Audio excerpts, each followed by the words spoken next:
आज बहुत खुशी का दिन है कि आज मेरे बड़े भाई ने मुझे बुलाया। मेरा राना नज़ीर साहब के साथ पिछले 30 साल का ताल्लुक है और हमेशा उसमें हमेशा मोहब्बत, उसमें हमेशा इज्जत और उसमें हमेशा वकार आपस में हमारा ऐसा ही रहा है। जब मैं सियासत नहीं भी करता था, मेरा तब भी ताल्लुक राना नज़ीर अहमद खान साहब के साथ था और मैंने इनकी शक्ल में हमेशा एक बड़ा भाई पाया। उनकी इज्जत भी मेरे साथ वैसी रही है, उनकी मोहब्बत भी मेरे साथ वैसी रही है और मुझे बड़ी खुशी है कि आज मैं राना साहब के डेरे पे आया हूं और मैंने इंशाअल्लाह ताला आज आपकी जितने भी मुतालबे हैं इंशाअल्लाह इसके ऊपर बात करेंगे अभी और कोशिश करूंगा कि इंशाअल्लाह आप सबको मायूस ना करूं, आप लोगों की खुशियों का ख्याल रखेंगे, आपकी मसाइल को हल करने के लिए जहां तक मुमकिन होगा इंशाअल्लाह ताला मैं करूंगा। इसके ऐलान हम बाद में करेंगे। सबसे पहले मैं आप लोगों को मुबारकबाद देना चाहता हूं। अल्लाह ताला ने खास करम किया इस मुल्क पे। अल्लाह ताला के करम से, उसके खास फजल से अल्लाह ताला ने हमें मई के महीने में जो हमारी जंग हुई भारत से, उसमें अल्लाह ने हमें सुरखरू किया, हमें अल्लाह ताला ने इज्जत दी और पूरी दुनिया में दी।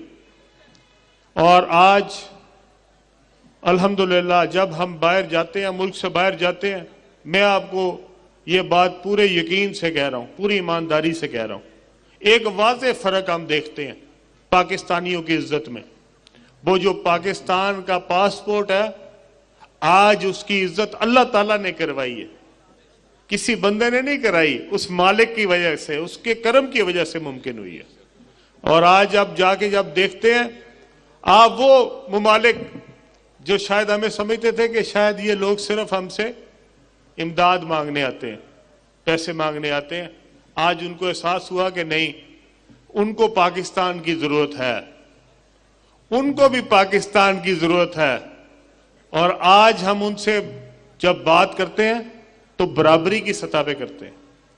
क्या ये, मैं आप सबसे पूछना चाहता हूं, क्या ये मुमकिन है कि कोई जंग हो और हमारे भी त्यारे फजा में हो और दुश्मन के त्यारे भी फजा में हो और अल्लाह ताला आपको ये इस्तिताअत दे कि आप दुश्मन के 7 त्यारे गिरा दे और दुश्मन की तरफ से आपका एक त्यारे को भी नुकसान ना पहुंचे? क्या ये, मैं आप सबसे भाइयों से पूछना चाहता हूं, क्या ये अल्लाह के खास करम के बगैर मुमकिन है? जब अल्लाह ताला के कलाम को हम पढ़ते हैं तो अल्लाह ताला ने कहा कि मैंने हाथी वालों को, अबाबील के वो जो पत्थर लेके आए थे, उनसे मार दिया, उनको नेस्तो नाबूद कर दिया।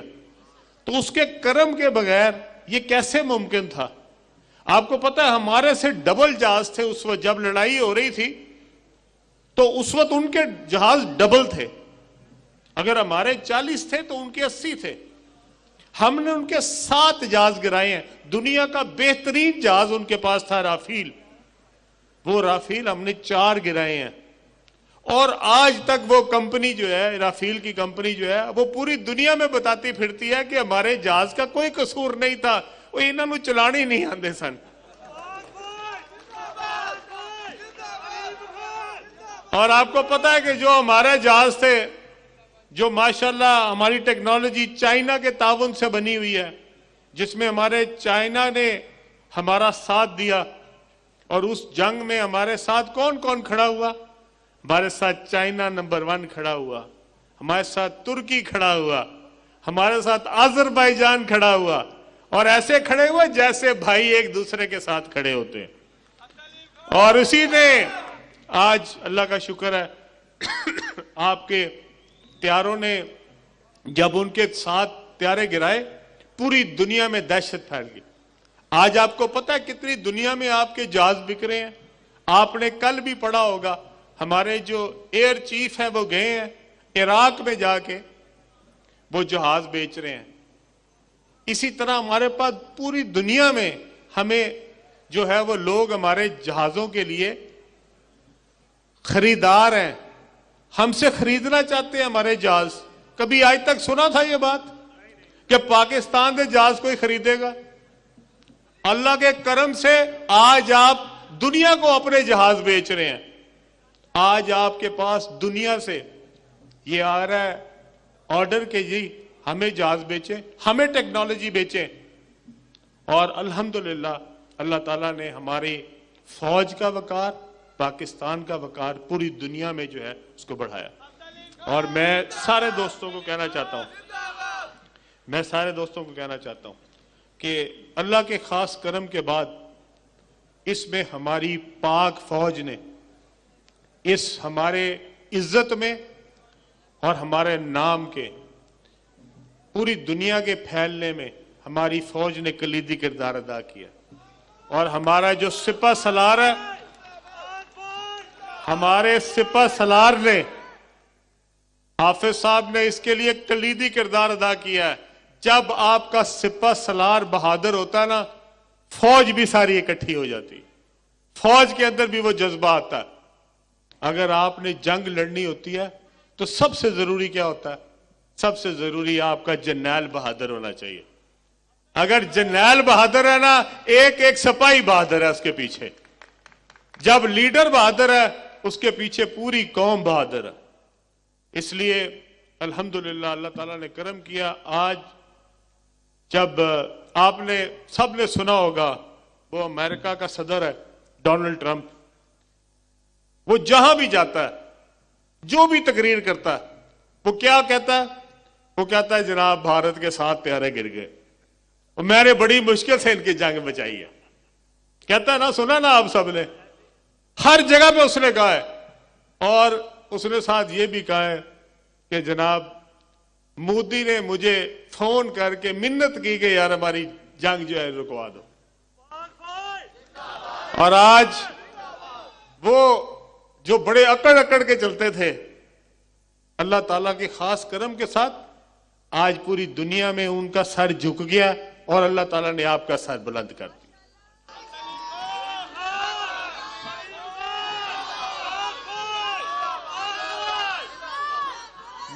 हमारे लिए सबसे ज्यादा जो जरूरी चीज है ना, वो है पाकिस्तान की सलामती। आज आप पूरी दुनिया के हालात देखें। आपने देखा वेनेजुएला में क्या हुआ? वेनेजुएला का सदर अपने घर में सो रहा था, अमेरिका उसको घर से सोए हुए उसको और उसकी बीवी को उठा के ले गया। जिन मुल्कों में ताकत नहीं होती, जिन मुल्कों में फौज कमजोर होती है, जिन मुल्कों में फौज और अवाम इकट्ठी नहीं होती, उस मुल्क में कभी भी तरक्की नहीं हो सकती। उस मुल्क में कभी भी अमन सुकून नहीं हो सकता। ये पूरी दुनिया से आज सीखने की बात है। हमारे ये जो इस्लामी ममालिक है, शाम है, यमन है, आपका लिबिया है, क्या हो रहा है वहां पे? क्या चीज की कमी है? क्या वहां पे पैसे की कमी है? क्या लिबिया में पैसे की कमी है?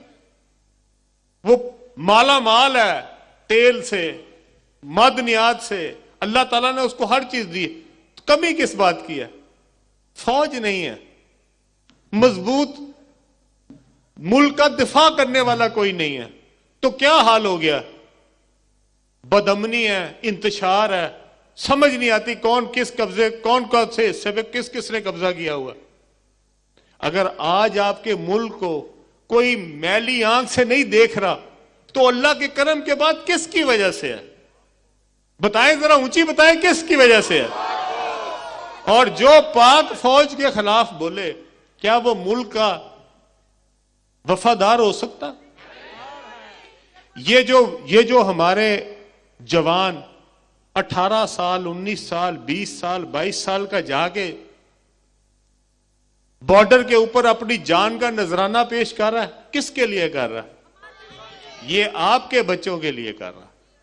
आपके बच्चे महफूज रहे, वो अपनी अपनी जान कुर्बान कर रहे हैं, वो जो माए अपने जिगर के टुकड़े को अल्लाह की राह में कुर्बान कर रहे हैं, वो किसके लिए कर रहे हैं?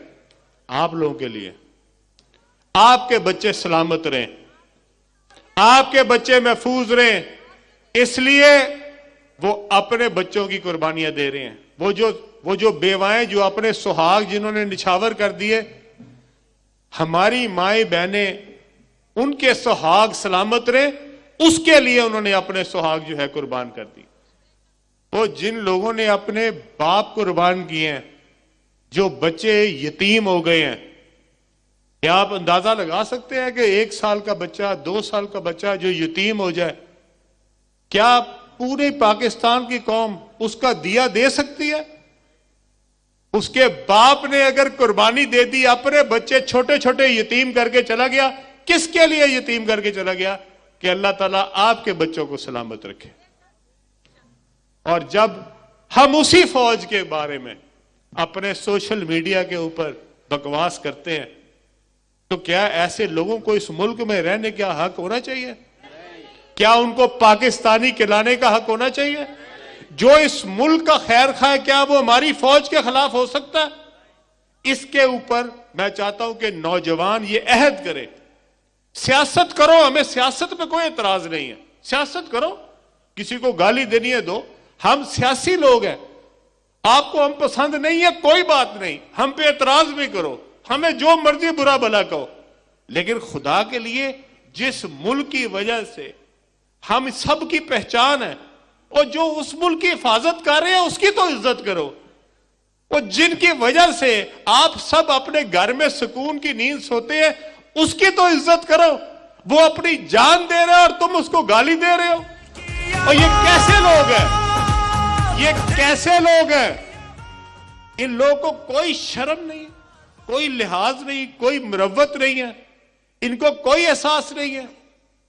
और जिन लोगों ने इस मुल्क में यहां पे दहशतगर्दी अपनाई है, जो यहां पे धमाके करते हैं, जो हमारे बच्चों को, हमारी माओ बहनों को, हमारे बच्चों को यतीम करते हैं, हमारी माँ बहनों को बेवा करते हैं, क्या उनके साथ जो लोग हैं वो इस मुल्क के खैर खाएं? ये हमें नौजवानों ये बात समझनी पड़ेगी। और आपके पास सबसे बड़ा हथियार है, वो हथियार क्या है? Mobile phone. वो जो मोबाइल फोन है वो आपका हथियार है, उसको आपने इस्तेमाल करना है। मुंह तोड़ जवाब दे रहे हैं उन लोगों का जो इस मुल्क के खैर खा नहीं है, जो इस मुल्क में बदअमनी चाहते हैं, जो इस मुल्क में पाक फौज को नीचा करना चाहते हैं, वो बेसिकली इस मुल्क को नीचा करना चाहते हैं। आप सब इसमें हमारा साथ देंगे? जरा हाथ खड़ा करके बताएं।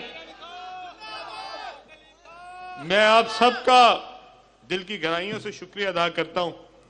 मैंने एक बात और आपको यहां कहनी है। सबसे ज्यादा जो आज मुझे फिक्र है वो इस बात की है कि हमारे मुल्क में बेशुमार ऐसे इलाके हैं जो इलाके बड़े शहरों से दूर हैं। आज तो मैं कामोकी में हूं, कामोकी तो लाहौर से बिल्कुल साथ है, लेकिन यहाँ पे हमारे ऐसे इलाके हैं जहाँ से लोगों को कई कई घंटे की मुसाफत करनी पड़ती है अपने हक लेने के लिए, अपने मसाइल का हल करने के लिए। और हमारी पार्टी ने, हमारी जमात ने यह फैसला किया कि हमने इस मुल्क में एक तहरीक शुरू करनी है जिसमें हमने इस मुल्क में ज्यादा सूबे होने चाहिए। वो सूबे क्यों होने चाहिए? वो सूबे इसलिए होने चाहिए कि यहाँ पे एक हाई कोर्ट है, लाहौर हाई कोर्ट। अगर लाहौर हाई कोर्ट में किसी ने राजनपुर से आना हो, लिया से आना हो, डीजी खान से आना हो, तो कितनी मुसाफत करके वो हाई कोर्ट पहुंचता है। और वहां जब पहुंचता है उसको पता लगता है कि जनाब आज जज साहब नहीं बैठे, आज वकील साहब छुट्टी दे रहे। फिर कहां जाए? फिर वापस जाता।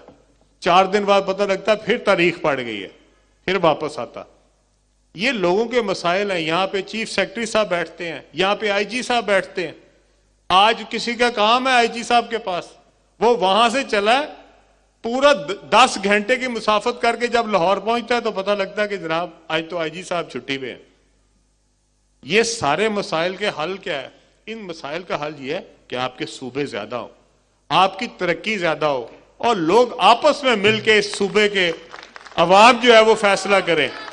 और इसमें हमारी पार्टी ने फैसला किया कि ये सूबों के नाम जो है वो बिल्कुल तब्दील नहीं करेंगे। हम जनूबी पंजाब के हक में हैं, हम शुमाली पंजाब के हक में हैं, हम एक सेंट्रल पंजाब के हक में हैं, हम इसी तरह जनूबी सिंध चाहते हैं, एक शुमाली सिंध चाहते हैं, एक सेंट्रल सिंध चाहते हैं। ये जो अब के सूबे हैं इनके नाम हम तब्दील नहीं करना चाहते। बलूचिस्तान का नाम बलूचिस्तान ही रखना चाहते हैं। बलूचिस्तान भी तो आपको पता है, बलूचिस्तान जो है वो कोई 1000 किलोमीटर दूर पड़ते हैं एक शहर से दूसरा शहर, 1000 किलोमीटर। अब वो बताएं कि 1000 किलोमीटर के बाद जब कोई कोयटा पहुंचता है तो उस बेचारे के लिए कितनी बड़ी मुश्किल है अगर वो आगे से जिसको मिलने आया वो मौजूद ना हो, वो रहेगा कहां, वो अपने मसाइल किस तरह हल करेगा। 1100 किलोमीटर के बाद आपका एक सूबा हो, ये क्या मसाइल का हल है?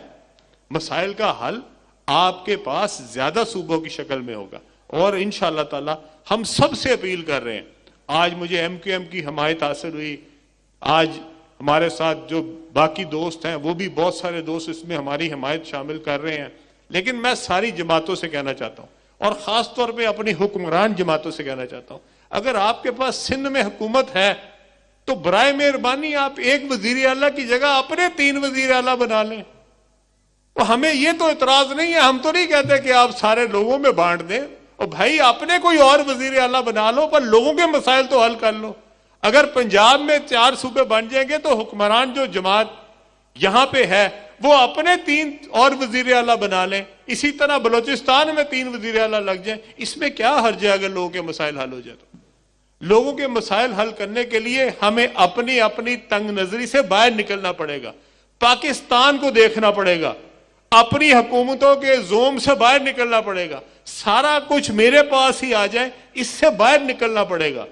हमें लोगों की फलाह करनी पड़ेगी, लोगों के मसाइल हल करने पड़ेंगे। ये दुनिया जिस तेजी से तब्दील हो रही है इसमें हमें अपने खौल से बाहर निकलना पड़ेगा। और मैं उनकी सारी जमातों की खिदमत में ये दरखास्त करता हूं कि बराए मेहरबानी अपने दिल को बड़ा करें और अपने सूबों के अवाम के लिए, आपने लोगों के मसाइल के हल के लिए नए सूबे बनाएं। ये सबके फायदे की बात है, इसमें कोई मेरा जाती कोई फायदा नहीं है, मेरी जमात का कोई जाती फायदा नहीं है, लेकिन ये इस मुल्क के लोगों के मसाइल के हल के लिए यही बेस्ट तरीका है और इसी के ऊपर हमें चलना चाहिए।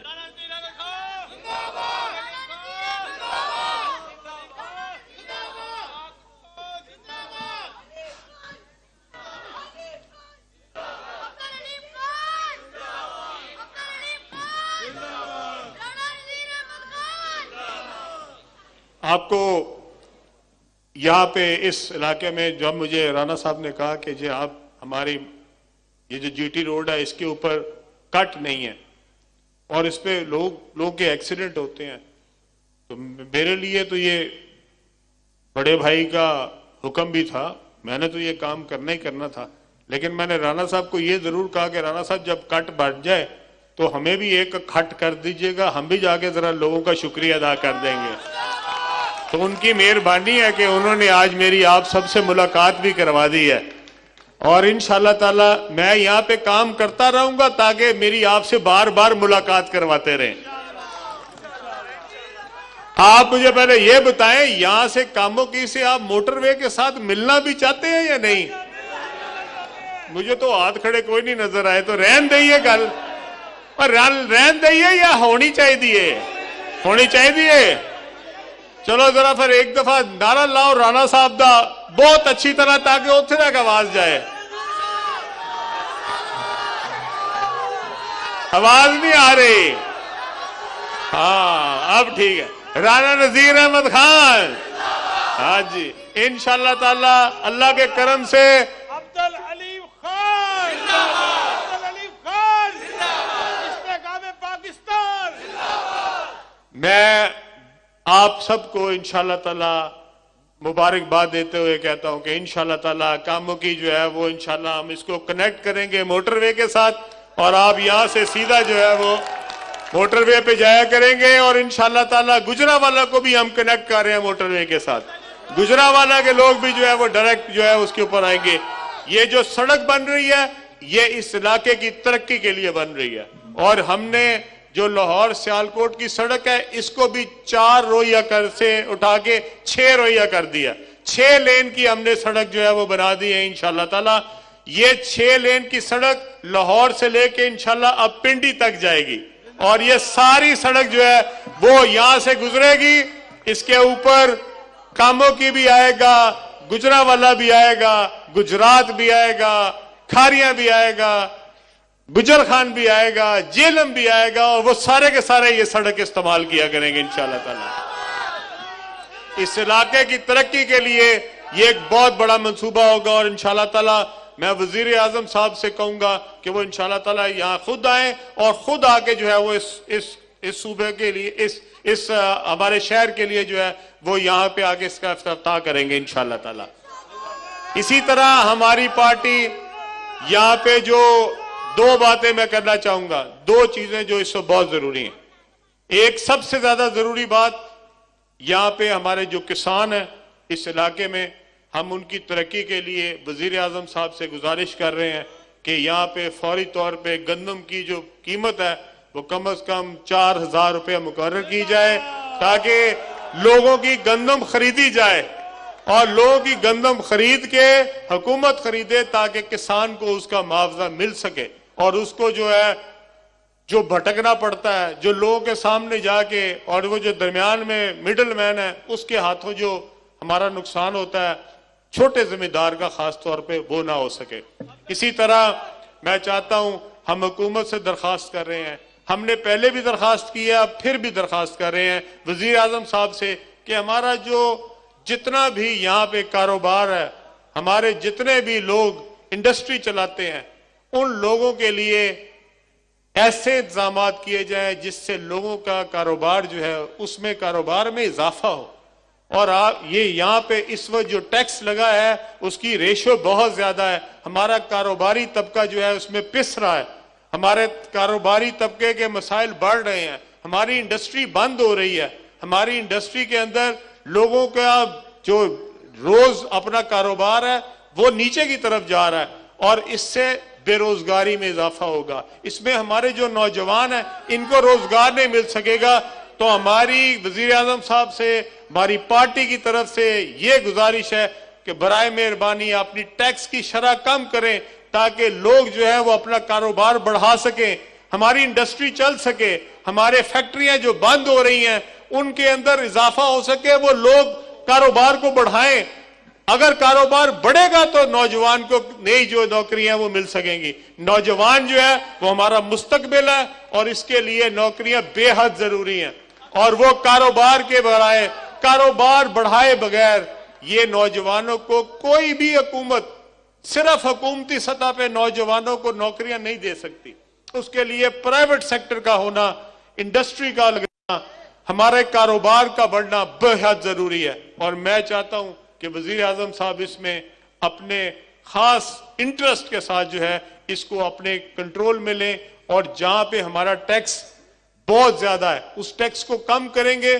तो मैं आप सबको ये बताना चाहता हूं, टैक्स बढ़ाने से रेवेन्यू नहीं बढ़ता, टैक्स बढ़ाने से रेवेन्यू कम हो जाता है क्योंकि लोगों का कारोबार श्रिंक हो जाता है, कारोबार कम हो जाता है। अगर टैक्स कम होगा तो आपका कारोबार बढ़ेगा, नई इंडस्ट्रियां लगेंगी, नए कारखाने लगेंगे, लोग ज्यादा अपनी इन्वेस्टमेंट को बढ़ाएंगे और इस तरह आपको रेवेन्यू जो हुकूमत इकट्ठा करना चाहती है वो तो सिर्फ रेवेन्यू है।